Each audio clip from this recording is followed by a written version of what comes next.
जय हिंद। आइए समझते हैं कि गंगा गंगोत्री से निकलती है गौमुख से। गंगा नदी के जल में कीड़े क्यों नहीं लगते हैं? नदी का नाम कैसे बदला जाता है? आइए समझते हैं।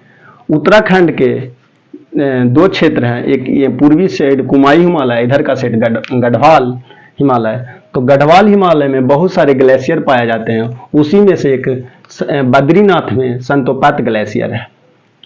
वहां से संतोपात ग्लेशियर से दो नदियां निकलती है, एक विष्णु गंगा और दूसरा धौली गंगा, और दोनों आपस में आकर मिलती है तो उसे प्रयाग कहते हैं। जब दो नदियां आपस में आकर मिलती है तो उसे प्रयाग कहते हैं। जब दो नदियां समान गहराई की आपस में आकर मिलती है तो उसका नाम बदल दिया जाता है।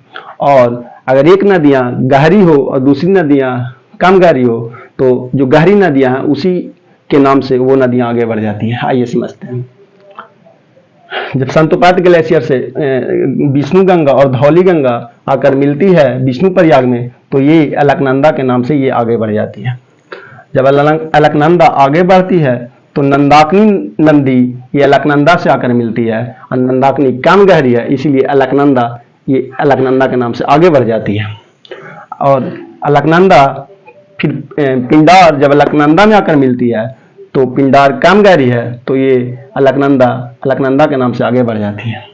जब केदारनाथ से मंदाकिनी नदी आगे आकर अलकनंदा में मिलती है तो मंदाकिनी कम गहरी है इसीलिए अलकनंदा के नाम से आगे बढ़ जाती है।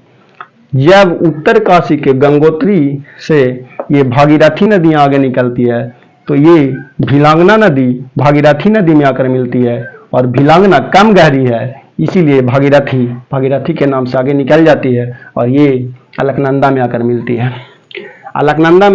अलकनंदा और भागीरथी समान गहराई के हैं इसीलिए यहाँ पे नाम बदल दिया जाता है, और यहाँ से ये गंगा के नाम से आगे निकलती है।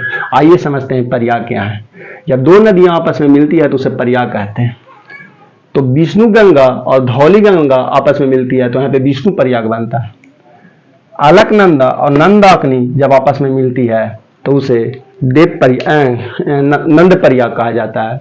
जब अलकनंदा और पिंडार आपस में मिलती है तो उसे कर्ण प्रयाग कहा जाता है। जब मंदाकिनी और अलकनंदा आपस में मिलती है तो उसे रुद्र प्रयाग कहा जाता है। जब भागीरथी और अलकनंदा आपस में मिलती है तो उसे देव प्रयाग कहा जाता है। आइए समझते हैं कि गंगा नदी के जल में कीड़े क्यों नहीं लगते हैं। बेसिकली ग्लेशियर से बैक्टीरियोफेज नामक चीजें निकलती है, इसीलिए वो कीड़े मकोड़ों को नष्ट कर देता है, इसलिए गंगा नदी में कीड़े नहीं लगते हैं। हिंदू धर्म में प्रयाग को घूमना बहुत शुभ माना गया है।